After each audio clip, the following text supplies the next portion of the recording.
Hello पिला माने आज ओबीडिएंट एस्पिरेंट आउट क्लास को आपण मानक सब स्वागत। आज आम कौन पढ़ा ना मात्रा फला और जुक्ताक्षर। आम प्रीवियस क्लास देखते वर्ण और तार प्रकार सब देखी तुम से पढ़ी नहीं थब आगुराक पीडीएफ टेलीग्राम चैनल दि जाए पीडीएफ को डाउनलोड कर पढ़ी वीडियोटा देखी चलो स्टार्ट करिया आज मात्रा फला और जुक्ताक्षर क्लास। फास्ट आइला मात्रा क्या कहुए मात्रा क्या कहुए मात्रा है 8 रु 9 पर्यंत 8 रु 9 पर्यंत स्वरवर्णर व्यंजन वर्ण मान सहित मिलित हेले स्वरवर्ण गुड़िकर गोटे गोटे संकेत बा चिन्ह रहे उक्त संकेत मात्रा बा कारक कहुए। से जो संकेत गुड़िक रहा से गुरा मात्रा कहती कारक कहती बुझिपाल कि नहीं। तो आम वर्ण केतेटा टोटाली पढ़ी स्वरवर्ण केतेटा 11टा पढ़ी स्वरवर्ण से 11टा स्वरवर्ण भितर 8 रु 9 पर्यंत जो रहा से गुरा मात्रा कहुए। तुम जानते भल भाव छुआ बेलू पढ़ी जाऊँ आकार जमी हर्षईकार दीर्घईकार ह्रस्वकार दीर्घकार रुकार एकार ऐकार औकार औकार है जमी क आकार का खा गा घा की कु खु कु एगुरा सब है कौन कार एटा कौन मात्रा। तो यही तापर ये जो देला कि ख हलन थ हलन ध हलन यही तीनोटी व्यंजन वर्ण ई कारक चिन्ह तले उपरे दुई प्रकार रही है। तो ये देखिथब खर तले आम देपर थर तले देपर धर तले देपर जमी क्षीय यहाँ भी हर्षईकार यहाँ क्षीय ख हर्षईकार देपर तले देपर कथित थर तले देपर ऊपर भी देपर अधिक धर तले देपर ऊपर देपर।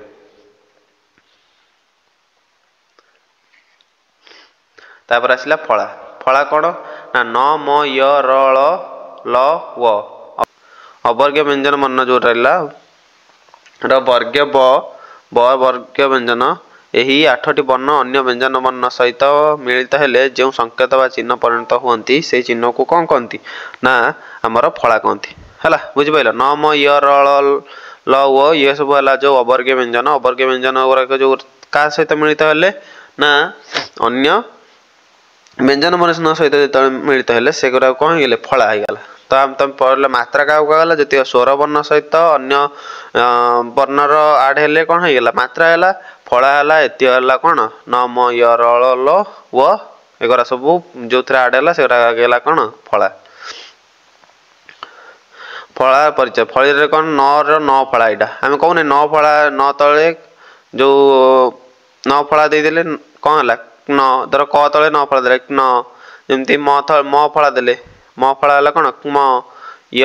फला देले क्य र फला क्र ल फला क्ल तापर ल फला क्ल क्व ब एगुरा सब है कौन आमर फला।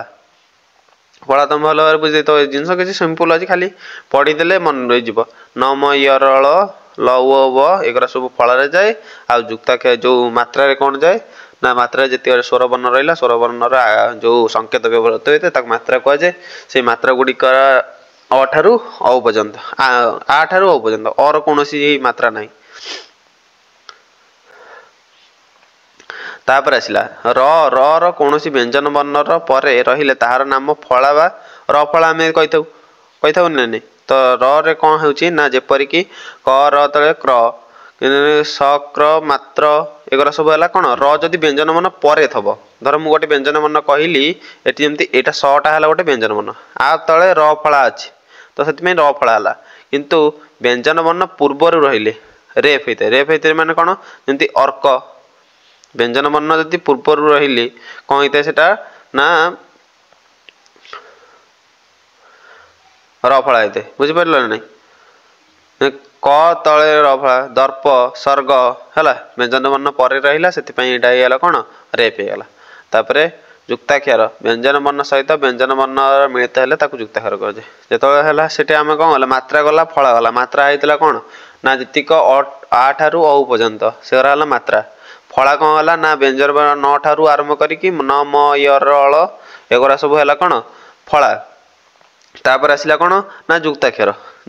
कौन जुक्ताक्षर कहला कि व्यंजन वर्ण सहित व्यंजन वर्ण मिसिले जुक्ताक्षर कहते यार अन्य नाम है जुक्त ଯୁକ୍ତା ବର୍ଣ୍ଣ ବା ଯୁକ୍ତ ବ୍ୟଞ୍ଜନ ହେଲା। ଯେମିତି ଉଁ ସହିତ କ ମିଶିଲେ ଙ୍କ ଖଙ୍କ ଗଙ୍ଗ ଘଙ୍ଗ କ ବର୍ଗ, ସେମିତି ଚ ବର୍ଗ କଣ କହିଲେ ନା ଚର ଚ ଯୋଉ କଚର ତପ ପଢିନଥିଲେ ସେମିତି ସିଏ କାହା ସହିତ ମିଶିବ ନା ବ୍ୟଞ୍ଜନ ବର୍ଣ୍ଣ ସହିତ ମିଶିଲେ ଏସବୁ ଜିନିଷ ହେଲା କଣ ଯୁକ୍ତାକ୍ଷର। ଣ ସହିତ ମିଶିଲେ ଯେମିତି ନଣ ଟଣ୍ଟ ଠଣ୍ଡ ଦଣ୍ଡ ତାପରେ ଢ ଏଗୁରା ସବୁ ହେଲା କଣ ଯୁକ୍ତାକ୍ଷର। ଯୁକ୍ତାକ୍ଷର ଗଲା କଣ ୱ ଣ୍ୟ ଣ ନ ମ ଏଗୁରା ସବୁ ଯୁକ୍ତାକ୍ଷରରେ ହେଲା। ତାପରେ ହେଲା ଆଜି ଯୁକ୍ତାକ୍ଷର ଇଏର ସଇଲା। ଏବେ ଆମେ ପଢିବା ଶବ୍ଦ ଓ ଶବ୍ଦ ବିଭାଗ। ଶବ୍ଦ କାହାକୁ କୁହାଯାଏ ଆଉ ଶବ୍ଦ ବିଭାଗରେ କଣ କଣ ସବୁ ଜିନିଷ ଆସେ, ଏଥିରୁ ବି କୋଶ୍ଚିନ୍ ପଡେ, 2-3ଟା କୋଶ୍ଚିନ୍ ଆରାମସେ ଆସିଯାଏ। ତ ଶବ୍ଦ କାହାକୁ କୁହାହେଲା, ଅର୍ଥବୋଧକ ଏକ ଗୁରୁତ୍ୱପୂର୍ଣ୍ଣ ଏକ ବା ଏକାଧିକ ବର୍ଣ୍ଣକୁ ଶବ୍ଦ କହନ୍ତି। ଆଉ ଗୋଟେ ଜିନିଷ ଯଦି ଶବ୍ଦଟେ ମୁଁ କହିଲି ଯଦି ଗଭ ଗଭ କହିଲେ କଣ କୌଣସି ଅର୍ଥ ପ୍ରକାଶ କରୁଛି କି, ଗୋଟେ ତା ଦେହରେ ଶବ୍ଦ ଗୋଟେ ହେଇଗଲା ଗଭ ଗୋଟେ ଶବ୍ଦ ଶୁଭିଲା, କିନ୍ତୁ ସେଟା ଗୋଟେ ଅର୍ଥବୋଧକ ଶବ୍ଦ ହଉଛି କି, ଗଭ ଅର୍ଥ କିଛି ଅର୍ଥ ପ୍ରକାଶ କରୁନି। ସେ କହିଲେ ଯୋଉଟା ଅର୍ଥବୋଧ। ମୁଁ କହିଲି ଅବିକା ଗୋଟେ ଜିନିଷ ଗଛ, ଗଛ କହିଲେ ଆମେ ତାର ଅର୍ଥ ବୁଝିପାରୁଛେ, ଗଛ କହିଲେ ବୋଲି ଗୋଟେ ବୃକ୍ଷକୁ ବୁଝେଇଲା, ତ ସେଇଟା ସେଇ କଥା କହିଲା କି। ତ ଗଛ ଗୋଟେ ଶବ୍ଦ ହେଲା ଯିଏକି ଅର୍ଥକୁ ବୁଝେଇଲା, ତାକୁ କଣ କହନ୍ତି ଶବ୍ଦ କହନ୍ତି, ଯୋଉଟା ଅର୍ଥକୁ ବୁଝେଇଥାଏ। ଅର୍ଥବୋଧକ ଏକ ଏକାଧିକ ବର୍ଣ୍ଣକୁ ଶବ୍ଦ କହନ୍ତି। ଏକାଧିକ ବର୍ଣ୍ଣ ମାନେ କହିଲେ ଗ ଛ, ବୁଝିପାରିଲ, ଗ ହେଲା କଣ ଗୋଟେ ବର୍ଣ୍ଣ, ଛ ହେଲା ବି ଗୋଟେ ବର୍ଣ୍ଣ, ତ ସେଇ ଯୋଉ ଦିଟା ଏକାଧିକ ବର୍ଣ୍ଣ ମିଶିଗଲା ବେଳକୁ ହେଇଗଲା ଗୋଟେ ସମ୍ପୂର୍ଣ୍ଣ ଅର୍ଥ ପ୍ରକାଶ କଲା, ତାକୁ କହିଲେ ଶବ୍ଦ। ଶବ୍ଦ ବିଭାଗ କଣ ହେଲା, ଓଡ଼ିଆ ଭାଷାରେ ବ୍ୟବହୃତ ଶବ୍ଦ ସମୂହକୁ 4 ଭାଗରେ ବ୍ୟବହାର କରାଯାଇଛି। ତତ୍ ସମ ତଦ୍ ଭବ, ମାନେ ଓଡ଼ିଆ ଭାଷାରେ ଶବ୍ଦ ଗୁଡ଼ା ଆସିଲା କୋଉଠୁ ଗୋଟେ ତ ଆସିଥିବ ନା, ଯୋଉଠୁ ଆସିଲା ସବୁ ତାଙ୍କର ହିସାବରେ ତତ୍ସମ ଗୋଟେ ଅଛି, ତଦ୍ଭବ ଗୋଟେ ଅଛି, ଦେଶଜ ଅଛି, ଆଉ ବୈଦେଶିକ ଅଛି। ଆମେ ବହୁତ ଗୁଡ଼େ ବିଦେଶ ଭାଷା ଗୁରା ବ୍ୟବହାର କରୁଛେ, ଆମେ ଭାବୁଛେ କି ସେ ଗୁରା ଓଡ଼ିଆ, ବୁଝିପାରିଲ। ଯେମିତି କଲମ, କଲମଟା ଭାବୁଛେ ଆମେ ଓଡ଼ିଆ, କିନ୍ତୁ ସେଟା ଓଡ଼ିଆ ଭାଷା ନୁହେଁ, ବୁଝିପାରୁଛେ। ଆମେ ଛୁଆବେଳୁ ବ୍ୟବହାର କରି ଆସିଛେ ବା ପୂର୍ବପୁରୁଷଙ୍କଠୁ ଦେଖି ଆସିଛେ, ତ ସେଇ ଜିନିଷ ଗୁରା ବ୍ୟବହାର କରୁଛେ। ଚାଲ ଦେଖିବା ତତ୍ସମରେ କିଏ ଆସନ୍ତି, ତଦ୍ଭବରେ କିଏ ଆସନ୍ତି, ଆଉ ଦେଶଜରେ କିଏ ଆସନ୍ତି, ଆଉ ବୈଦେଶିକରେ କିଏ ଆସନ୍ତି। ତତ୍ସମ ହେଲା ଆମେ ବ୍ୟବହାର କରୁଥିବା ଅବିକଳ ସଂସ୍କୃତ ଶବ୍ଦକୁ ତତ୍ସମ ଶବ୍ଦ କୁହାଯାଏ। ଆମ ପ୍ରାଚୀନ ଭାରତରୁ ସଂସ୍କୃତ ଭାଷାର ବହୁତ କଣ ରହିଛି ପ୍ରତିଷ୍ଠା ରହିଛି, ଯାହା ମାନେ ସଂସ୍କୃତ ଭାଷାରୁ ବିଭିନ୍ନ ପ୍ରକାର ଭାଷା ନିର୍ଗତ ହେଇଛି, ଆମେ ସେଇଟା ଭଲ ଭାବରେ ଜାଣୁ। ତ ସେଇ କହିଲା କି ସଂସ୍କୃତ ଭାଷାରୁ ଯୋଉ ସବୁ ଓଡ଼ିଆ ଭାଷା ଗୁଡାକ ଆସିଛି ସେଗୁଡାକ କଣ କହନ୍ତି ନା ତତ୍ସମ କହନ୍ତି। ତତ୍ସମ କହିଲେ ତତ୍ସମ କହନ୍ତି ଅର୍ଥ ତାହା ସହିତ ସଂସ୍କୃତ ସହିତ ସମାନ, ବା ଯେ ସଂସ୍କୃତ ଯୋଉ ଭାଷାଟା ସଂସ୍କୃତ ସହିତ ସମାନ ତାହାକୁ କହନ୍ତି ତତ୍ସମ। ଯଥା ଅନଳ, ଅନୁଭବ, ଅଭିନୟ, ଆକ୍ରୋଶ, ସୂର୍ଯ୍ୟ, ପକ୍ଷୀ, ପ୍ରଭାତ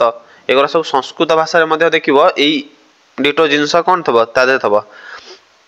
ତାପରେ ଯେମିତି ଦୁଃଖ, ନିଦ୍ରା, ହସ, ପର୍ବତ, ତମେ ଜାଣିପାରିବ ପ୍ରାୟତଃ ତତ୍ସମ ଶବ୍ଦ ଗୁଡାକ ଜାଣିପାରିବ। ଆଗକୁ ଅସୁବିଧା କୋଉଠି ହବ, ଯୋଉ ତୁର୍କୀ ଭାଷା ଅଛି, ମାନେ ବିଦେଶୀ ଭାଷା ଗୁଡାକ କିନ୍ତୁ ଆମ ଭାଷାରେ ଆସିକି ରହିଛି କି ସେ କଣ କରିଛି ଅପଭ୍ରଂଶ ହଉଛି ଯୋଉ ଜିନିଷଟା, ତ ସେଇ ଜିନିଷଟାକୁ ଆମେ ଆଗକୁ ଦେଖିବା। ତା ଦେହରେ ଇମ୍ପୋର୍ଟାଣ୍ଟ କହିଦେବି, ଆଉ ତମେ ସେଇ ଗୁଡାକ ହିଁ ପଢି ନବ କି ପରୀକ୍ଷାରେ ମ୍ୟାକ୍ସିମମ୍ ପଢିଥିବ। ଯେମିତି ଗୋଟେ ପରୀକ୍ଷାରେ ପଢିଥିଲା ବେଗମ, ବେଗମଟା କୋଉଠୁ ଆସିଛି,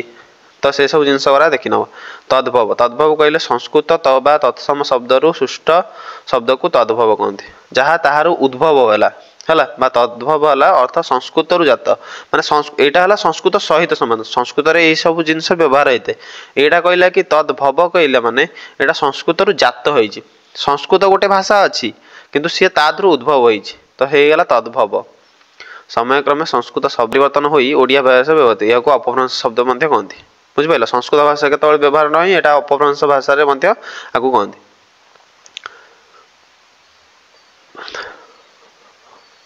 ତାପରେ ତତ୍ସମ ଆଉ ତଦ୍ଭବ, ଯେମିତି ଅପଭ୍ରଂଶ ହେଇଛି ନା ତଦ୍ଭବରେ, ତଦ୍ଭବ ମାନେ ହେଲା ଅପଭ୍ରଂଶ। ଅପଭ୍ରଂଶ ଯଦି ହେଇଛି ସେ ଅପଭ୍ରଂଶ ଭାଷାଟା କଣ ହବ ନା, ଯେମିତି ଅଗ୍ନି, ଅଗ୍ନିର କଣ ହେଲା ତଦ୍ଭବ କଣ ଅଗି, ଯେ କହନି ଅଗି ଜଳା ପୂର୍ଣ୍ଣିମା, ଏଇ ଶୀତ ଦିନ ସରି ଆସିଲାଣି ତ ଅଗି ଜଳା ପୂର୍ଣ୍ଣିମା ଯୋଉ କହନ୍ତି ଅଗି।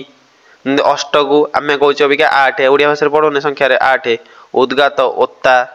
ବୁଝିପାରୁଛ ନା, ଓତା, ଅଲତକ ଅଳତା, କାଷ୍ଠ କାଠ, କିନ୍ତୁ କଚ୍ଛପ ସଂସ୍କୃତର ତତ୍ସମ। କଇଁଛ ଆମେ ତାକୁ ଅପଭ୍ରଂଶ କହୁଛେ। କୈବର୍ତ୍ତ, କେଉଟ, କର୍କଟ, କଙ୍କଡା, କୋମଳ, କଅଁଳ, ଏଠୁ ପଡେ ଆର ତଦ୍ଭବ ଶବ୍ଦଟା କୁହ, ମ୍ୟାକ୍ସିମମ୍ ପ୍ରାୟତଃ ପଡେ କଣ ଅଗ୍ନିଧର ପଡେ, कच्छप भी पड़े कैवर्त भी पड़े तुम देखी थो जो क्वेश्चन तुम अटेंड कर परीक्षा कैवर्त आसुव जमी धर बात्या जामाता भी पड़े खदीर खईर गभीर गहीर काक काकटा भी पड़े कर्ण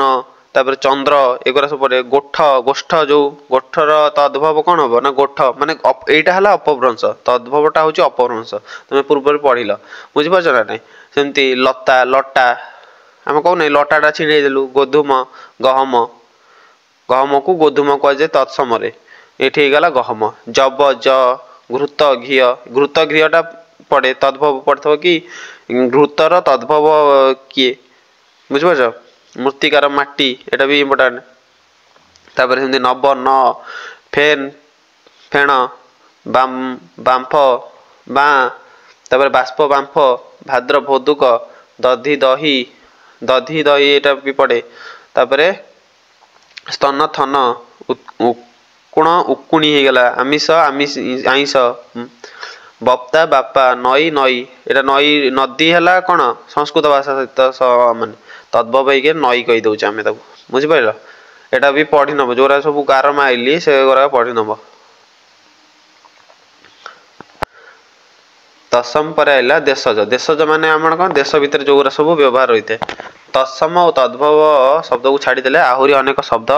ओडिया शब्द भंडार रे समृद्ध कर जो शब्द गुड़िक मूल उत्पत्ति स्थल एजाए निरूपित हो पारे ना माने आम देश व्यवहार हो किंतु तार मूल कौटू स्टार्ट होती से जिनस गुराक आमको जना ना कहीं कि प्राचीन काल विभिन्न अंचल विभिन्न जाति शब्द आसी आम भाषा मिसी जाइए प्रकार शब्द को देशज शब्द कहते आम देश से जिनसटा व्यवहार हुए तो से देशज कहे जमी अझट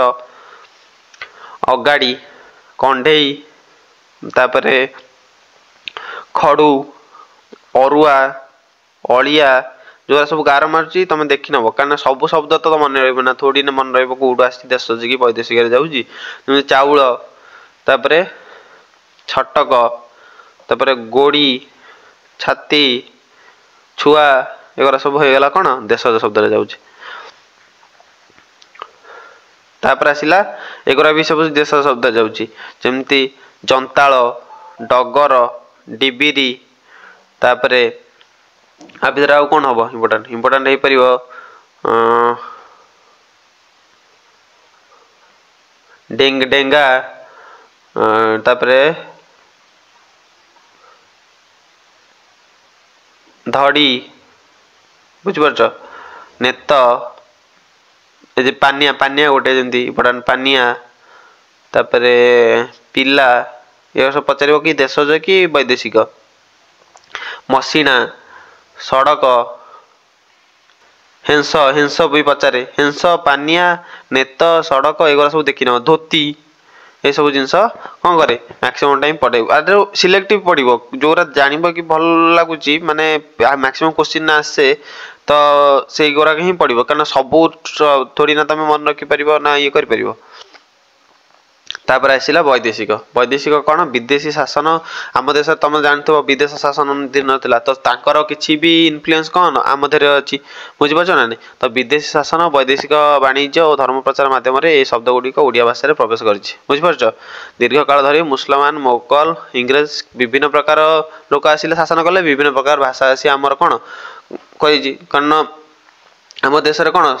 पूरा सेकुलरिज्म पूरा सबू भाषा सबू ये को प्राधान्य दि जाए तो से कि आदर भी आम भाषा भी अपभ्रंश होम निर्दिष्ट कौन भाषार अच्छी किंतु आमर निर्दिष्ट आम व्यवहार कर आम जे जो लांगुएज बुझिला तो से लांगुएज आम कथा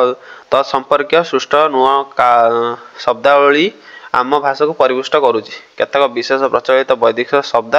शब्दर अवगति निमित्त उदाहरण प्रदत्त है से सब कौन देखी नवा वैदेशिक शब्द किए आसती इम्पोर्टाट इम्पोर्टाट कहीदेवी से गुरा ही पड़े आरबी भाषा कौन कौन सब जमी जिनस आसी जमी गोटे जिनस अदालत परीक्षा पढ़ी ये जिन सब परीक्षा पढ़ी आरबी कौटू आसी अदालतटा कौ भाषार आसी अदालत आरबी आसी जमी अमीन बुझिपार तापर है धर इस्तफा तापर ओजन ओजन ये तले अच्छी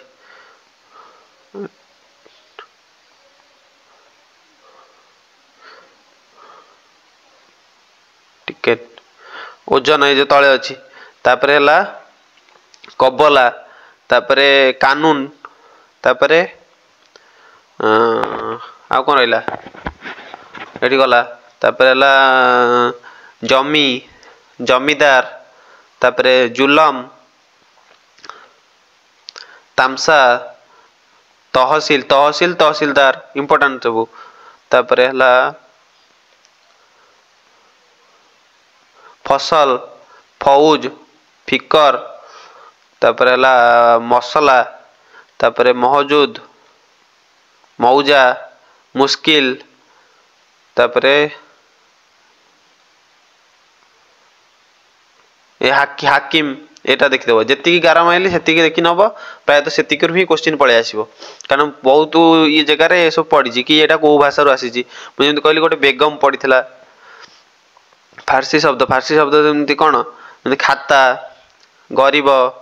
तापरे कलम कागज तापरे किस्ती तापरे आ कौन रहा बरफ